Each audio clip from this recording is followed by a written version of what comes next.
It has been said that we build our houses, and then our houses build us. They are more than mere structures of wood, plaster, and stone. They are the silent witnesses to our lives, the keepers of our most private truths. They are the stages for our triumphs, the fortresses for our sorrows, and the final, quiet rooms where our stories come to an end. For some celebrities, a house is a trophy, a glittering testament to fame, a palace of glass and marble meant to be photographed and admired. But for Tom Laughlin, the fiercely independent maverick who became the counterculture icon Billy Jack, a house was never a trophy. It was something far more raw, more essential. It was a battleground. It was a sanctuary. It was a classroom. And ultimately, it was a reflection of a soul that never stopped fighting, never stopped searching for a space that felt truly his own in a world he always held at arm's length. His story doesn't end with a headline about a legendary estate sale or a bidding war over a Beverly Hills compound. It ends in a quiet room, in a modest home, in a place named for its trees. It ends here in Thousand Oaks. In the final moments of his life, as the California sun began its slow descent, his daughter Teresa sat with him. She watched as the fierce light in her father's eyes softened, mirroring the fading day outside his window. She would later recall, with the beautiful, aching precision of a daughter's love, that he passed away at the exact moment the sun finally tucked itself behind the hills, setting the sky ablaze in a final glorious blaze of orange and gold. He had always been obsessed with that time of day, the golden hour, that brief, magical window when the light is perfect, when every shot is cinematic poetry. In the end, as a filmmaker, to his very core, Tom Laughlin directed his own final perfect scene. But what of the sets he built for his life, the houses he left behind? They hold no screaming headlines. You won't find them on a celebrity star map tour, nestled between the estates of studio-approved legends. To find the story of Tom Laughlin's homes, you have to look for the spaces between the headlines. You have to search for the properties he built from pure ideology, the ranches he retreated to like a warrior, and the final quiet suburban house that held his last breath. This is not a story of celebrity real estate. It is a story of what a man builds and what he is forced to abandon, in a life lived perpetually, defiantly, against the grain. To understand the walls that contained him, you must first understand the man who could not be contained. Tom Laughlin was an anomaly, a walking contradiction in a town that thrives on simple archetypes. Born in Milwaukee, Wisconsin, his soul was forged, not in the glitz of a coastal elite, but on the vast, windswept plains of South Dakota. It was there, playing football for the University of South Dakota, that he met Dolores Taylor. She was not just the love of his life, she was his creative and spiritual anchor, the calm center to his hurricane of ambition and outrage. It was also in South Dakota, near the reservations, that the seeds of Billy Jack were planted. He saw firsthand the casual, cruel injustices faced by Native Americans, the systemic disregard for the underdog. This experience ignited a righteous fire in him that would never be extinguished. He was an intellectual who could fight, a philosopher who could command a film set, a man of deep faith who declared war on organized hypocrisy. When Tom and Dolores arrived in Hollywood in the 1950s, the studio system didn't know what to do with him. He wasn't pliable. He wasn't just handsome. He was fiercely, uncomfortably intense. He questioned everything. He refused to play the game, to smile for the right cameras, to network at the right parties. He saw the glittering facade of the film industry and instantly distrusted the foundation it was built on. He and Dolores didn't want the ephemeral prize of fame. They wanted a life and a legacy of tangible meaning. And for a time, that meant turning their backs on Hollywood entirely, to build a different kind of kingdom, one dedicated not to stars, but to children. Their first and arguably most significant property wasn't a mansion. It was a school. It was an idea given a physical form. In 1959, long before Billy Jack was a household name, Tom and Dolores poured their souls and every penny they had into founding one of the very first Montessori schools in the United States. It stood in Santa Monica, a radical outpost of educational philosophy just miles from the dream factory that had disillusioned them. They called it the Sophia Montessori School, named for the Greek word for wisdom. Let's step inside this building not as a historical footnote, but as the first key to understanding Tom Laughlin's soul. This was not a typical 1960s elementary school. There were no rigid rows of desks, no echoing hallways patrolled by stern taskmasters. This was a space meticulously designed for freedom, for respect, for the sanctity of a child's natural curiosity. Imagine a series of bright, airy rooms flooded with the gentle California sunlight. The architecture itself would have been a statement. Clean lines, natural materials, a seamless connection between the indoors and the outdoors. Everything was scaled to the child. The shelves were low, holding not just books, but intriguing wooden puzzles, colorful beads for counting, maps that could be touched and traced. The furniture was small, encouraging collaboration and independent work. There were no loud bells dictating the day. Instead, a quiet, productive hum, the sound of children deeply engrossed in their chosen tasks.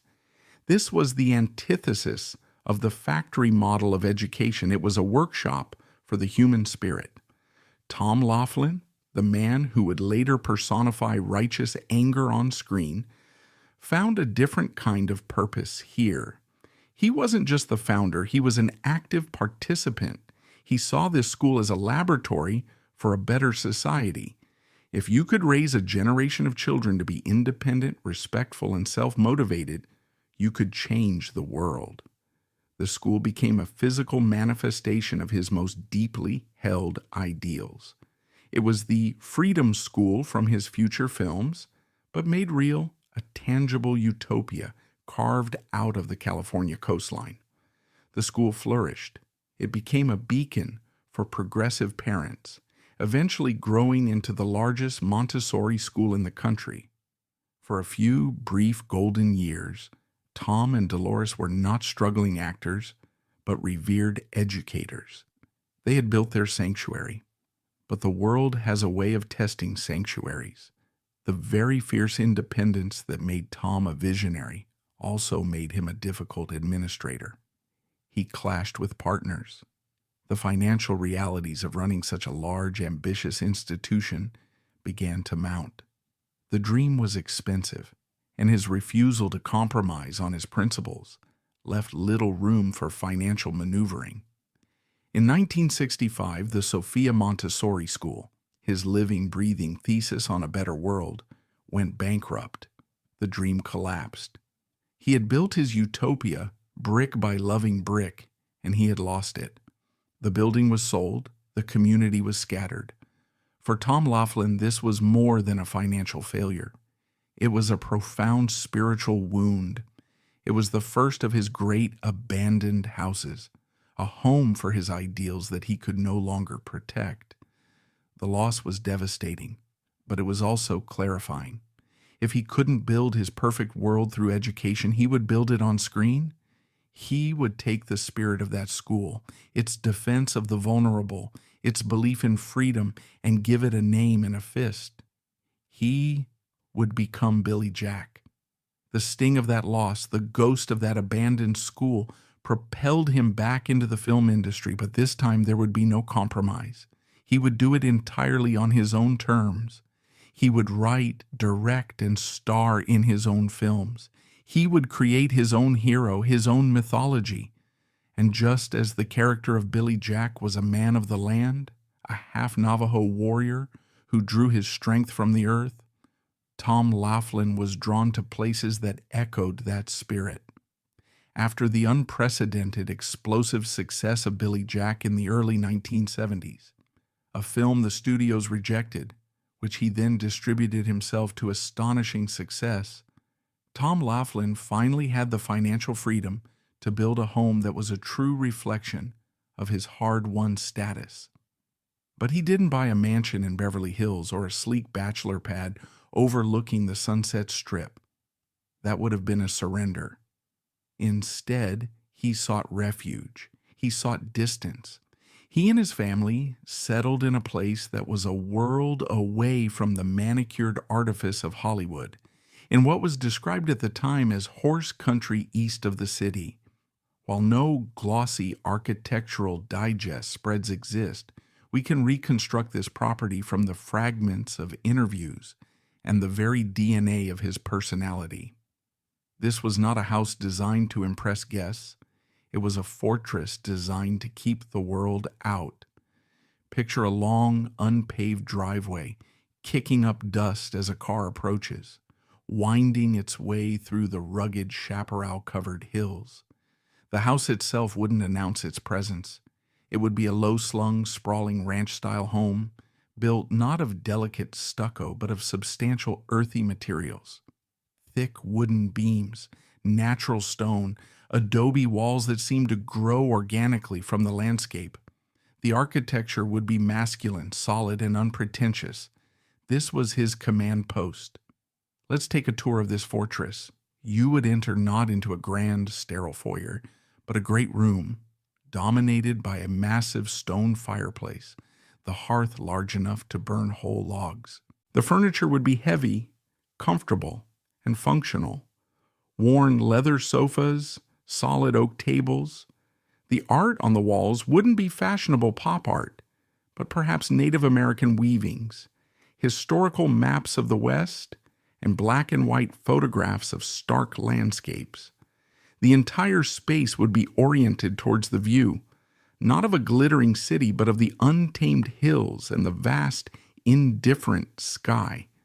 It was a home that valued privacy and self-sufficiency above all else. But the true heart of this fortress, its strategic operations center, would have been Tom Laughlin's study. This room would have been his sanctuary and his war room. Imagine walls lined not with wallpaper, but with floor-to-ceiling bookshelves groaning under the weight of thousands of volumes. Books on psychology, Jungian analysis, political theory, Eastern philosophy, military history, and film technique. His desk would be a vast expanse of organized chaos. Stacks of legal pads filled with his meticulous handwriting, scripts in various stages of development, and research materials for his next project. It was here, in this room, fueled by coffee and conviction, that he planned his revolutionary distribution strategy for Billy Jack. It was here that he dictated scathing letters to studio heads who had betrayed him. It was from this desk that he launched his quixotic but deeply serious campaigns for President of the United States. He wasn't playing a role.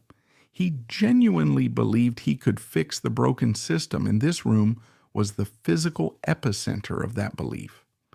The air in this study would have been thick with intellectual energy, with the low hum of a mind that never, ever stopped working. Yet this fortress was also a family home. Dolores, the quiet strength behind the Billy Jack phenomenon, would have been the one to soften the edges of this masculine space. She would have been the curator of peace. One can imagine a bright, spacious kitchen, the true heart of the family, filled with the smells of home cooking, a stark contrast to the intensity of the study. There would be a sun-drenched breakfast nook where their children, Frank, Teresa, and Christina, could do their homework. And outside, beyond the walls of the house, would be Dolores's domain, a sprawling garden. While Tom waged his wars from his study, Dolores would cultivate life from the earth, creating a vibrant oasis of flowers and vegetables in the arid landscape. This contrast is everything. His space was for strategy and conflict. Hers was for nurturing and peace. The ranch was a microcosm of their own dynamic. It was a home that had to be large enough, both physically and spiritually, to contain the twin forces of his righteous fire and her grounding calm. This property in horse country was a direct reflection of the man in his prime, a powerful self-made warrior who needed a secure base from which to launch his crusades. It was a space that said, "I am not one of them. I live by my own rules, on my own land." It was a private sanctuary for a very public and very polarizing crusader. But fortresses, by their nature, are isolating. The battles Tom Laughlin fought were costly, not just financially, but emotionally and physically. His attempt to make a final Billy Jack film in the mid-1980s, The Return of Billy Jack, was plagued by disasters. An onset injury left him with lasting pain. The industry which he had fought and, for a time, conquered proved to be a fickle and unforgiving beast. The cultural zeitgeist shifted. The anger of the 70s gave way to the optimism of the 80s, and the figure of Billy Jack, once a potent symbol of rebellion, began to feel like a relic of a bygone era. The firebrand began to recede. The family eventually moved from the rugged isolation of the ranch to the serene suburban landscape of Thousand Oaks. This marks the final chapter in Tom Laughlin's real estate story, and it's a story of transition from fortress to refuge. We don't have the address or a real estate listing to paint a precise picture of this final home, but we can surmise its character from its location and from the phase of life it represented.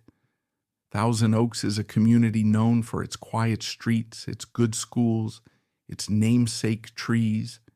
It's a place people choose for peace, not for battle. The house here would have been different from the ranch. Less of a statement, more of a comfort. Imagine a home on a tree-lined street, perhaps a more traditional design than the rustic ranch.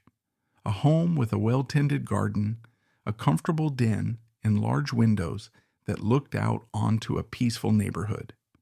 The architecture would have been softer. The interiors designed not for war planning, but for rest and reflection. This house was not about keeping the world out. It was about creating a gentle, manageable world within its walls. This was the house of memory.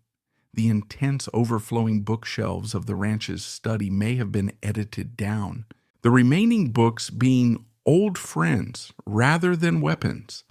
The walls would now hold the story of a life lived. Framed photos from the film sets, candid snapshots from the vibrant days of the Montessori school, portraits of their children, and now their grandchildren. The house would have been filled with the quiet hum of a 60-year love story, a partnership that had weathered unimaginable fame, public battles, and private heartaches. It was here, in this quiet house, that Tom Laughlin contended with his own mortality. He battled cancer and other illnesses with the same stubborn grit he had once aimed at Warner Brothers. But the fight was different now. It was an internal one. The rooms of this house bore witness to his physical decline, but also, perhaps, to a newfound peace. The world outside was no longer his to conquer. His focus narrowed to his family, to his beloved Dolores, to the simple act of living out his final days with dignity. And this brings us back to that final poignant scene. The image of him in a room in this house surrounded by family, as the world outside was bathed in that perfect golden light. It tells us everything we need to know about the emotional architecture of this last home. It wasn't a place of anger or rebellion. It was a place of acceptance, a place where the warrior could finally lay down his arms. It was a place of profound and peaceful surrender. So what is the ultimate real estate legacy of Tom Laughlin? He left no vast portfolio, no iconic architectural landmarks that bear his name. The Sophia Montessori School in Santa Monica still stands, though under a different name, a quiet testament to the enduring power of the ideals upon which it was built. The ranch in horse country has surely passed into other hands, its connection to the renegade who once paced its floors, plotting revolutions, now just a whisper on the dry California wind. And the final home in Thousand Oaks, the one that held his last breath, remains what it always should have been, a private space, its story known only to the family that lived and loved within its walls. Tom Laughlin didn't leave behind a trail of famous houses. He left behind something far more complex and elusive, the story of a man who repeatedly tried to build his own world, his own way, only to find that the world is not so easily bent to one man's will. His properties were direct extensions of his fiercely independent, often paradoxical character, the idealistic communal dream of the school, the rugged defensive fortress of the ranch, the quiet final sanctuary of his last home.